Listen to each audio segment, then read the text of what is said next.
Maayong gabi ninyong tanan. Mga igsuon, unsa man gyud maayo, daan o bag-o? Ha? Dunay mga tao nga mupili og daan, doon na say mga tao nga mas ganahan og unsay bag-o. Pananglitan, mas may man gyud ang bag-ong sakyanan kaysa daan. Mas maayong isulob ang bag-ong sinina kaysa daan. Maayong gamiton ang bag-ong cellphone, labi nagtuloy mata, tuloy kamera kaysa daan. Apan mas mahal man ang daan.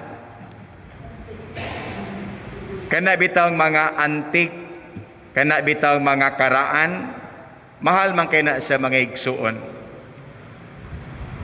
Whether we like it or not, there is always tension between the old and the new.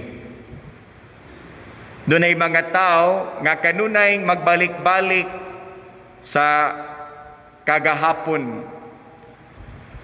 Sa una, makadungog tas mga tiguang mingon sa among panahon, no? Kaniadto noong araw. Kung mag-meeting sa tabahin sa parokya, labi nag mga kalihukan, usahay dili kay ta mudawat og unsay bag-o kay naanad na ta sa mga naandan. Ay kaniadto mao man ni among gibuhat. Ay ayaw lang kini lang. Daghang mga tao, mga igsuon, nga nahigot sa kagahapon. Daghang mga tao nga dili maka move forward, dili maka let go. Lisod kay alang kanila pag-embrace ug unsay bag-o.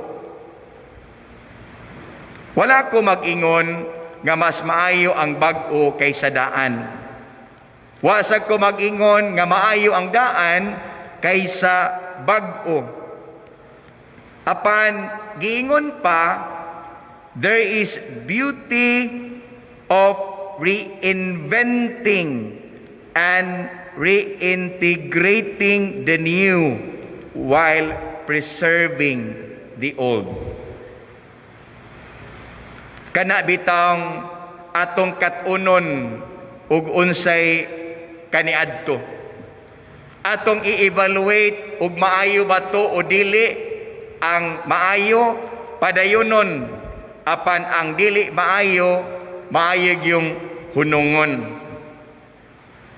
Ang ebanghelyo, mga igsuon, sa Jesus mingon, walay tao nga magsud og bag-ong bino sa daang sudlanan. Kay kung iya kining buhaton, ang bag-ong bino makagisi sa daang sudlanan nga panit. Unsa kay gipasabot sa Ginoo? Mga igsuon, ingnon talang punga nga ang bag-ong bino, the new wine that needs a new wineskin, the new wine is the Word of God.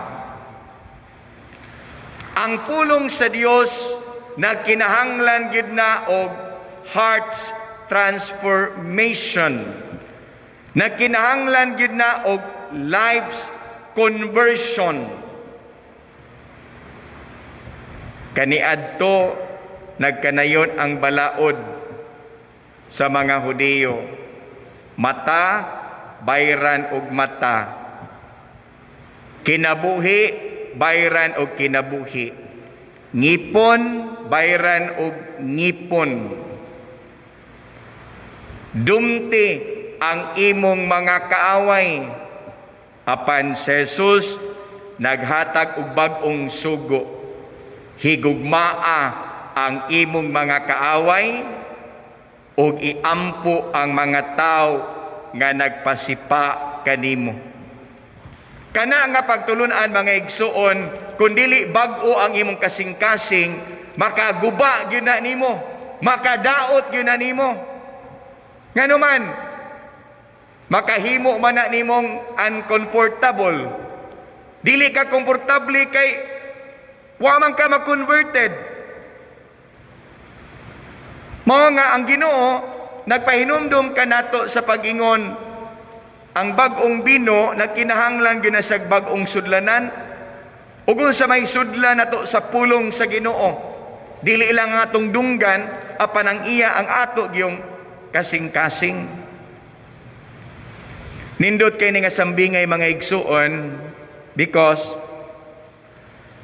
kini manggong wine, bino sa mga Hudiyo is always a sign or a symbol of joy and celebration.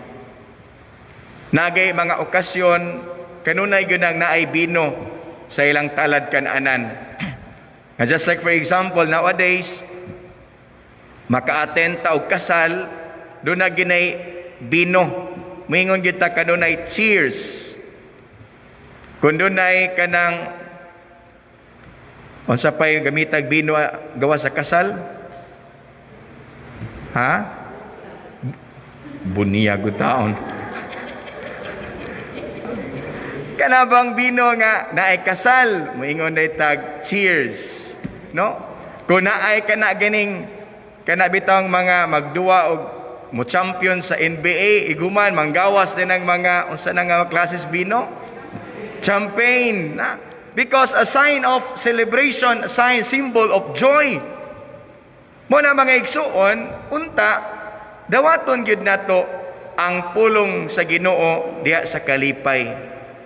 Apan lagi nagkinahanglan gyud na siya og bag-ong kasing-kasing. Ang mga pulong o patulunan ni Jesus bag-o alang sa mga tao nga nagpuyo sa daang kinabuhi. Apan niadto mga tao nga nagpuyo og bag-ong kinabuhi, kini iya gayong dawaton sa iyang kasing-kasing. Baguha ang imong kasing-kasing aron igsuon makasud ang Ginoo sa imong kinabuhi. We need to open our mind and our hearts to accept the message of God. Amen.